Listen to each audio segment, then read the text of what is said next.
Good morning, boys and girls, and it is a beautiful morning. And we were out in the garden, and we're going to talk about our saint, St Faustina. It's just amazing the things that she did, and wait till you hear all of this. Well, she was born in Poland in 1905, and she was born as Helena Kowalska. That was her name that she had when she was born. She was the third of 10 children. They had 10 children, and they were not very rich at all. In fact, they were very poor. They were poor people, even though her father was a carpenter and did make some money, but not enough when you have 10 children. It was very hard. But when she was 7 years old, she decided she wanted to be a religious person. Now they did. Her whole family went to church. They were very religious. They believed in the Lord and that the Lord was with them all the time. And she believed in that. So she knew at 7 years old, now I'm not sure she knew she wanted to be a nun, but she wanted to be something in the religious community. Well, when she was 16, she had finished all her schooling. And when she was 16, she asked her mama and daddy, and she said, I want to be a nun. I want to go and join a convent because I love the Lord so much, and you have helped bring me to that decision. And they said no. They said, absolutely not. You cannot do that.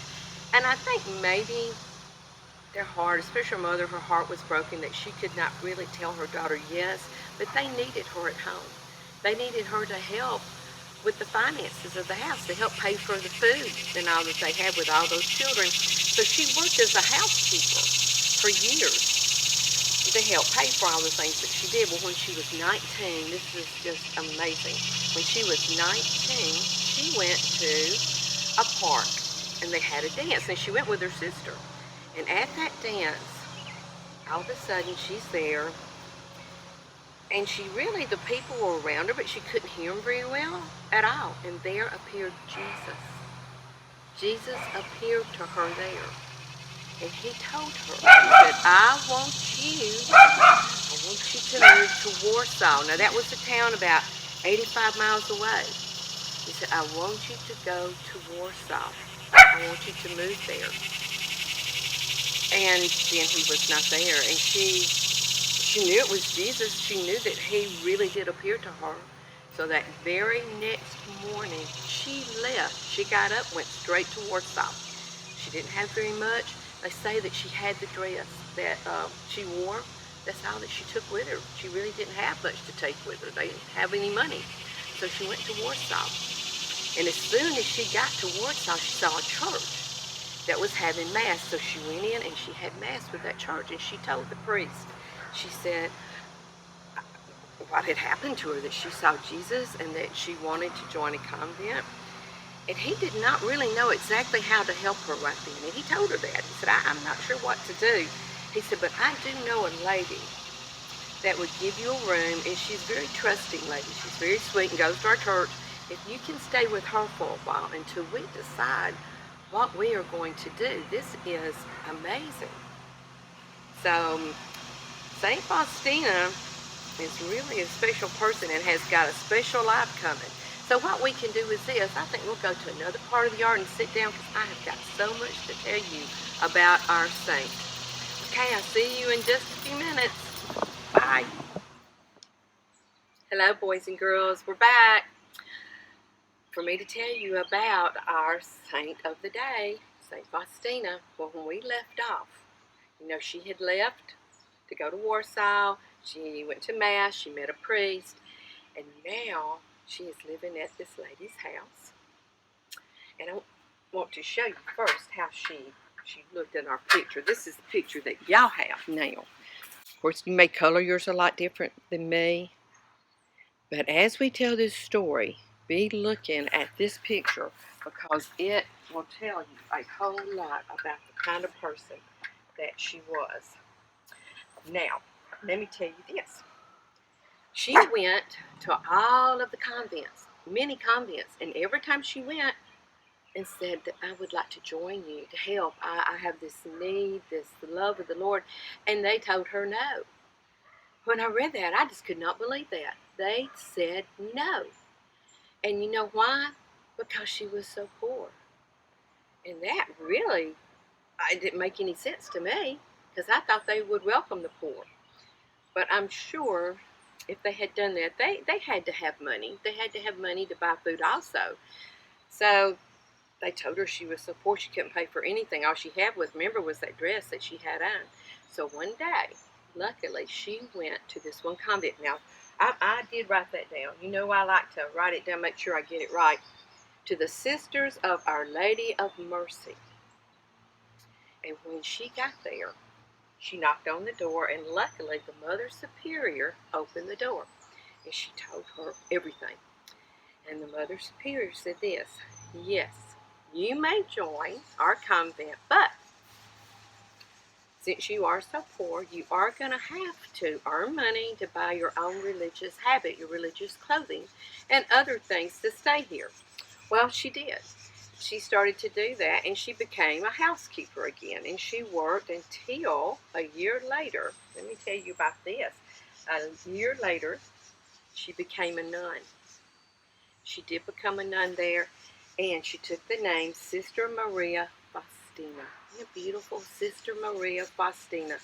And at that time, she did not work as a housekeeper anymore. She worked as a cook.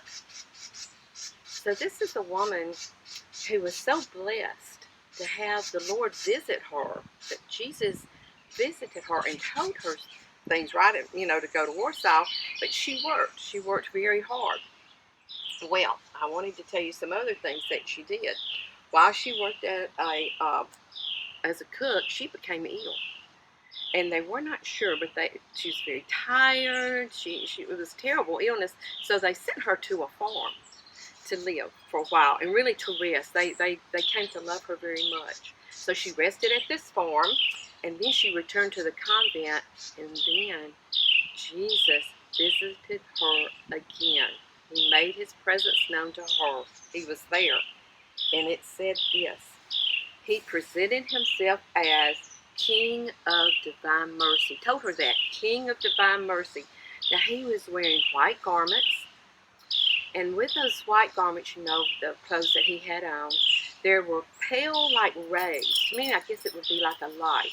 And one was pale like a blue on one side, and one was pale like red. And she was asked to be. Now, let me tell you this. He didn't just show up. He talked to her. And he said this to her. He said, I want you to be an apostle and the secretary of God's mercy. The secretary of God's mercy. And to be a model of how merciful, kind, and forgiving to be to others. I want you to be that model. So she does that. And I'm sure it was very hard for her, because at first I guess you're going to have to think, what does secretary mean? We know what apostle means. Apostle means exactly what Jesus said. Go out and show others love and forgiving. And that's what he really wanted them to know, the divine mercy of forgiving. To ask God for your forgiveness, because that's why he died on the cross. It's for us, to forgive us of our sins. So what she did was this. Now, I forgot. I've got to show you her picture. Now I showed you the picture of when she became a nun. This is like right before she became a nun. I found this picture, and it is beautiful. Look at her. Let's see. Oh, yeah, you can see it pretty good there, can't you? Isn't she beautiful? And so happy. So I wanted to show you that picture, because I thought that was a wonderful thing that she had, and I wanted to make sure I told you all of this. I write notes. I can't help it. Well, she said when she saw Jesus that she was scared. She admitted it. She said, I was so scared, but at the same time, I was joyful. I was joyful, and how proud you must be to know that the Lord visited you. So what she did was this. He came and he told her again, came again to see her. He said this: paint an image according to the pattern you see with me with this inscription. So what are you saying? Paint a picture of me the way I look right now. And on the bottom of it, I want you to write this. And scripture means you to write this. I want you to write, Jesus, I trust in you. Jesus, I trust in you. Well, when he came to see her again, he told her that, and I'm going to show you the picture. Now, she could not paint. And she was pretty, I guess, probably freaked out a little bit because I can't paint. I don't know how to paint. I can color in the lines, but I can't get a paintbrush like a friend of mine, Mary. She could just paint anything. She's just an artist, but I'm not. And she was not an artist. So she looked to see who could do this. And she asked, at that time, the convent to help her, and they said, no, they're not going to help her do that. And all this time I'm thinking, no, my gosh, she talked to Jesus. Why weren't you saying yes? But they didn't. They said no. And here is the image. She found someone, and I'll have to get his name for you in a minute because I cannot remember it, to paint this picture. And this is exactly as she saw Jesus. Wait till you see this. Oh, I hope that's under glass. You can see, I think. Yeah. There he is. In white. The rays of light in red. It looks like rays of light from blue. And at the bottom, oh, there's such a glare, but there it is. Jesus, I trust in you. Isn't that beautiful? There, I think you can see it better. We have the sunlight shining through. There you go. Isn't that beautiful? And it's exactly how she saw Jesus. That was exactly what Jesus wanted. Oh yeah, I told you I would tell you who did that. Oh, let's see. Here it is. Eugene, I'm going to try to pronounce this, Kazimirowski. Eugene Kazimirowski. Well, he did, and she had those out. And you know what? A lot of people, other nuns, thought she was crazy, that she did not see Jesus. She knew she did. She knew she did. And she told others. And what they did, they even had physicians check her out to make sure that she was telling the truth and that it really did happen. And lots of physicians, lots of people questioned her about this. And they knew after talking to her that yes, it was absolutely true. Now, she did say many times Jesus did come to visit her, and she started to write a diary. Now, a diary is almost like a journal. Like if you got a book, like I write notes, so I won't forget things. They're all over my house. And she would write down exactly. She would write down exactly what Jesus said when he said, Jesus, write this at the bottom. Jesus, I trust in you. She knew to do that. And she wrote that what date she saw him and the things that Jesus wanted her to do. Well, I wanted to find my other that said exactly what happened to her. Oh, I know. She wrote a chapter of divine mercy. And it was used for people to know exactly how to pray to the Lord for divine mercy. Remember, divine mercy is forgiveness, no matter what. And if you really mean it deep down in your heart, you will have mercy, because the Lord will forgive you. Well, I wanted to show you some of the things. Not long after that, cards came out, and I have a card that she did. The Divine Mercy. It's a little bitty card. Little bitty. But these cards came out, and look, it's just like, there you go, you can see it a lot better. And it says, Jesus promises great graces through the image and these prayers. And on the back, it shows you how to pray exactly certain things, how to do it in a certain way. But these cards were made. She made those. Also, what she did, I keep mine in here. They have it for a novena. Now that means certain prayers for, like, to be 7 days, 9 days. I think there's different lengths of novena. And that means at a certain time. Now she liked to say her prayers for the Divine Mercy at 3 o'clock. In fact, I forgot to tell you this, and this is very interesting because the Lord said this. And he told her this. Now this is Jesus talking to her. She didn't make this up. He said, wanted the Divine Mercy to be blessed on the first Sunday after Easter. We still do that. And that will be the Sunday for the Feast of Mercy. So the first Sunday after Easter is the Feast of Mercy. So I knew it took me a while to find that, but we just could not forget that. And here is our booklet. that tells you all about the prayers. Look at this. Look at that image is still there. And I think it had a picture of her in here. Beautiful pictures in here. Look at this. That's your second day, and it goes on to your, here's the third day. Look at Jesus with this one. Oh, the sixth day. Look at that. Having yourself in Jesus' arms. Wouldn't that be something? And that's what it's all about. What he did for our forgiveness, and now the divine mercy that we have. So this is a booklet that you can get. Now, she has a book that's her diary. Now, I haven't read that, but I tell you what, now that I have seen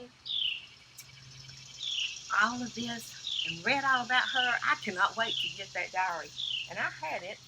It told me what the name of that was. Oh, we should know this. It's the Divine Mercy in My Soul. The Divine Mercy in My Soul. And they say that is read all over the world. I guess so. If something like that happened, it was her duty. Remember, he said to be an apostle. He told her to be an apostle. That means you have to tell others all about Jesus all over the world. So I thought that was rather exciting. Now, she became a saint. No, oh wait, when did she pass away? I cannot remember when that was. Here it is, 1938. She died in Poland. She kept, remember when she started getting sick, she never really recovered. She just started losing her strength and all. And so she became ill again and died. And she was only 33 years old when she died. And people say, you know, that was the same age as Jesus when he died at 33. So there were some other things I wanted to show you. I wanted to show you something. This is my box. My silly box. That's my precious box that I keep things in. It's just a little red box. And I keep my card in it that I showed you. Magdalene. And my very, very favorite thing. I got these when my children were very young. They're not very fancy. Let me see if I think I got my card on top of them. I did. Not very fancy, but I love them. This is my rosary. And I like it because it's got big beads and it's kind of helpful for my hands to move them around. Here is my notes. Because sometimes I need notes. I guess you've noticed that. It's the Chaplet of Divine Mercy that you do. And it shows you on your rosary. And it will tell you.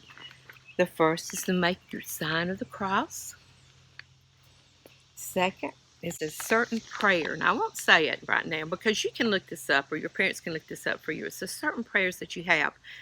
But each bead has something that they will tell you. And this one is this. It goes, for the sake of his sorrowful passion, have mercy on us and on the whole world.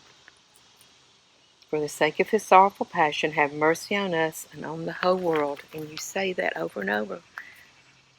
And that was, I just wanted to share that with you. But that's something that you can do at home.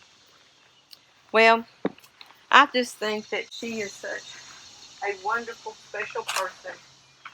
And some of you may have this picture in your house. We do. Mr. Bob bought this for us, and I look at it, and it's very, very special. And to know about St. Faustina.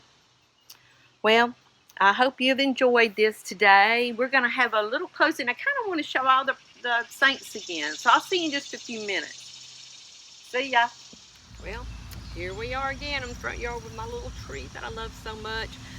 I won't be long because I know that sometimes when I get started talking about our saints, I just kind of get what they used to call long-winded, and I could just speak too long. And really, I had much more to tell you that was exciting, but I knew that you really needed to look some of that stuff up for yourself, and I tried not to make it long. But I did want us to go through just to say, again, thank you to these wonderful saints. And of course, our first was Mary Magdalene. How wonderful. Jesus healed her when she was very young and she started following him. all the way to his death on the cross. And then we had, I want to say my favorite, we had St. Francis of Assisi, our church. How wonderful.